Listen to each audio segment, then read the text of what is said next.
West Virginia made headlines this offseason by landing JT Daniels to become their next quarterback.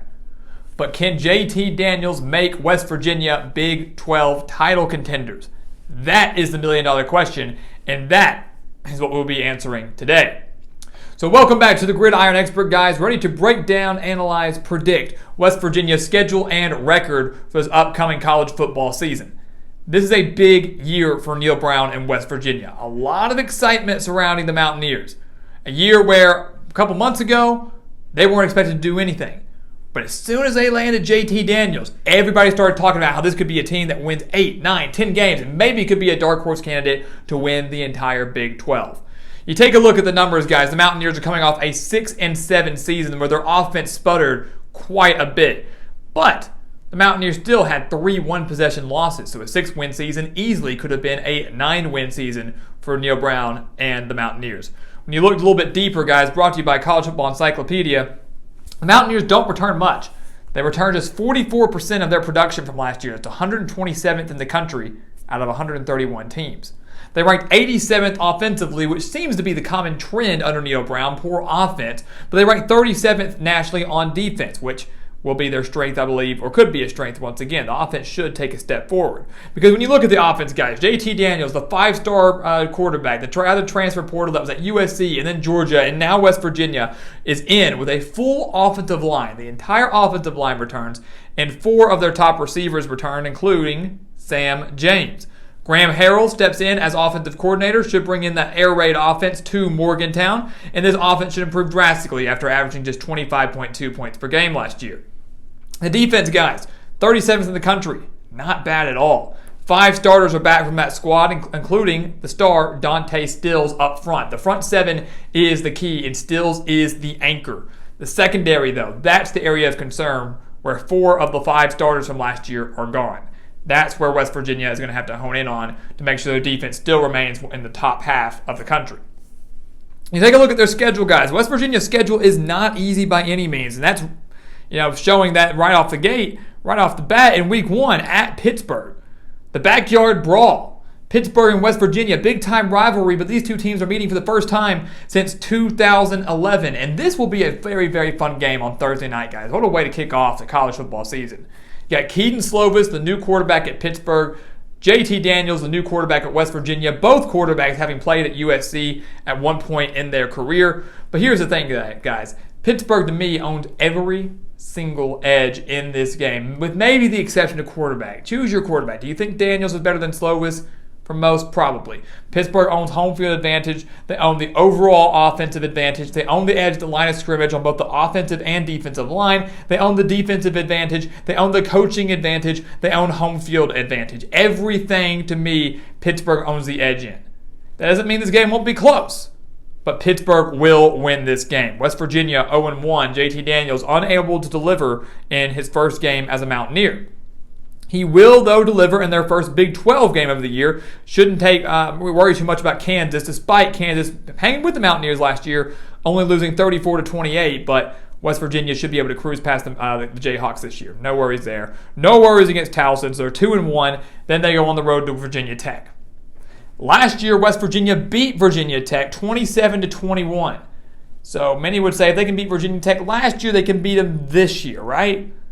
I don't think so. The game's in Blacksburg, and we know how dangerous Blacksburg can be. It's a very, very difficult place to play. Virginia Tech also should be improving drastically on the defensive side of the ball. That's going to be their strength this year.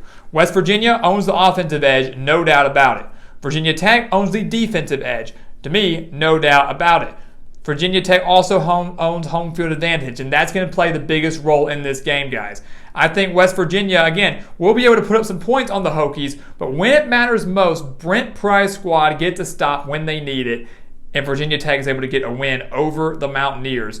So the Mountaineers, guys, are 2-2, which for many would not be the ideal start with the very lofty expectations that have been set.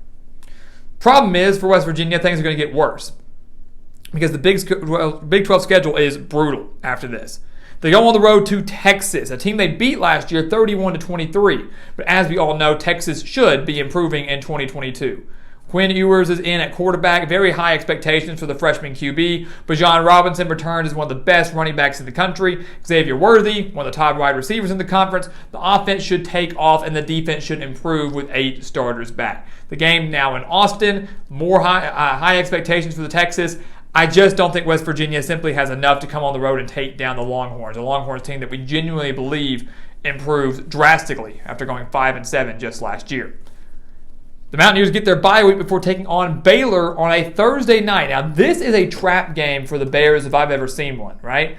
Baylor, as many will be quick to point out, typically does not play very well in Morgantown. West Virginia is coming off a bye week. It's going to be a Thursday night game in Morgantown. Baylor should lose this game, right?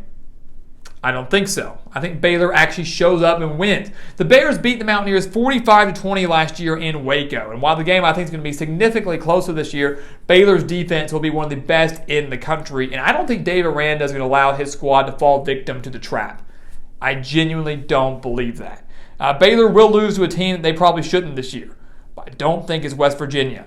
Baylor at this point in the year will have worked out their offensive issues. They'll work those out early in the year. The defense will not falter as the year goes on. And I genuinely believe they're able to shut down JT Daniels, get enough pressure on him with that defensive line, which will be one of the best in the country. And Baylor escaped with a narrow victory on Thursday night. But this is a major trap game, one that West Virginia definitely could win. So they fall to Baylor. We do believe they fall to Texas Tech. Again, we don't know exactly what to expect from the Red Raiders. First-year head coach and Joey McGuire. Everybody's talking about how great their offense is going to be, and it should be pretty solid, but it's the defense that's going to be the biggest issue here, guys. This is a game that could be high-scoring. Legitimately could. Last year, it wasn't. Texas Tech won 23-20 in Morgantown. And again, guys, my logic here, if the Red Raiders can win last year on the road, they can win now at home with a team that many think is going to be better than they were last year. Keep in mind, Texas Tech, 7-6 last year with a dominant bowl victory over Mississippi State. So give me Joey McGuire, give me the Red Raiders. And guys, unfortunately for West Virginia, they have dropped 4 straight games. They're 2-5. 2-5 heading in to the last couple of games of the year, almost the last month of the year. Neil Brown could be fired. He was on the hot seat already. If he fails to deliver with a 5-star quarterback at the helm, when will he ever succeed? Well, luckily for West Virginia, things get a little bit easier. We think they beat TCU. They beat TCU last year on the road 29-17. If they can do that on the road last year, they can do it at home now, especially with a TCU squad that I don't think is going to improve that much defensively and is also dealing with a lot of changes with brand new head coach Sonny Dykes, who again was a questionable hire for some considering he never really succeeded that much. Wasn't really that great at California, did okay at SMU, but can he succeed now at back in the Power 5 level in the high-octane offense of the Big 12? Not quite sure. Don't think they're going to be able to do it against West Virginia. So West Virginia gets the win over the Horned Frogs. They do get the win on the road at Iowa State. This game might be key in determining whether or not the Mountaineers go bowling or not. It really could be. But I think they're going to beat Iowa State because, using similar logic here, they beat Iowa State in Morgantown 38-31 last year, and the Iowa State defense could not stop them for anything. Could not stop the Mountaineers for anything. So now West Virginia's offense should be better than they were last year. Yes, they have to go to Ames, sure, but Iowa State loses so much. They lose Brock Purdy, they lose Breece Hall, they lose Charlie Kohler, they lose a handful of defensive starters. Iowa State should still be a bowl team, but they're going to struggle. So yes, really to me, the only edge that Iowa State has in this game is home field advantage and maybe a slight defensive edge, if that. Neil Brown's squad wakes up. JT Daniels wakes up, has a big game against the Cyclones. They win their second straight game. So now they're up to 4 wins. They've got to win 2 of their last 3 to go bowling. We mentioned earlier how we thought that Baylor, that was a trap game for the Bears, right? Well, now we believe Oklahoma is in a bit of a trap game of their own on November 12th. And we believe that Oklahoma will fall victim to the trap. And I know what you're thinking, how is that possible? Listen to the logic, guys. Last year, West Virginia nearly won in Norman, only falling 16-13. The Mountaineers play Oklahoma on November 12th. The week before, Oklahoma plays Baylor. That's going to be a tough game, whether they win or lose, a very, very tough game. The week after West Virginia, Oklahoma plays Oklahoma State. So the Sooners are going to be caught in the middle of a very physical game against Baylor, and the week after, maybe looking ahead to Oklahoma State, their biggest rival in a team, one of the biggest rivals, Texas, Oklahoma State, who knows, but one of the biggest rivals, Bedlam, and wanting revenge after losing to them for the first time since 2014. That's a bad spot for the Sooners, guys. Also dealing with a new head coach in Brent Venables. A potential night game on November 12th, I think JT Daniels and this offense light up the Sooners defense and pull off a major upset, one of the biggest of the year. Take down Oklahoma on the 12th for their 5th win, and then they clinch bowl eligibility the next week, riding that high over Kansas State. They beat Kansas State, lost to them by 17 last year, but it's senior night for Neil Brown and the Mountaineers. They're riding the high over the Oklahoma victory, and all West Virginia has to do now is stop the run against the Wildcats. If you stop the run, you're going to win the game, and they're going to do it. They get their 6th win over Kansas State, and then fall to Oklahoma State in Stillwater. They fell to the Cowboys 24-3, couldn't generate much offense against one of the best defenses in the country. While they'll put up more than 3 points this year, the home field advantage will be key for the Cowboys. The defense is still going to be solid for them. They still have too much talent offensively. West Virginia simply does not have enough. They fall there, but guys, 6-6. They're going bowling. Now, for many West Virginia fans, it's going to be a disappointment. 6-6? No, we're an 8, 9, 10-win team. You're not. One player is not going to make you a Big 12 title contender. JT Daniels is great. He's a heck of a player. He's going to make a handful of differences in a handful of these games, just like the Oklahoma game. But one player is not going to lead you solely to a Big 12 championship game or a double-digit win season. West Virginia will, for many, disappoint, but getting back to the postseason, to me, will be viewed as a success.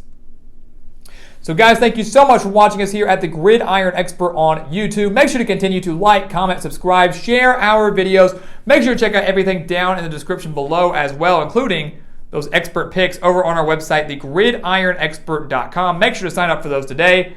And once again, guys, as always, thank you so much for watching, and we'll see you next time right here on the Gridiron Expert.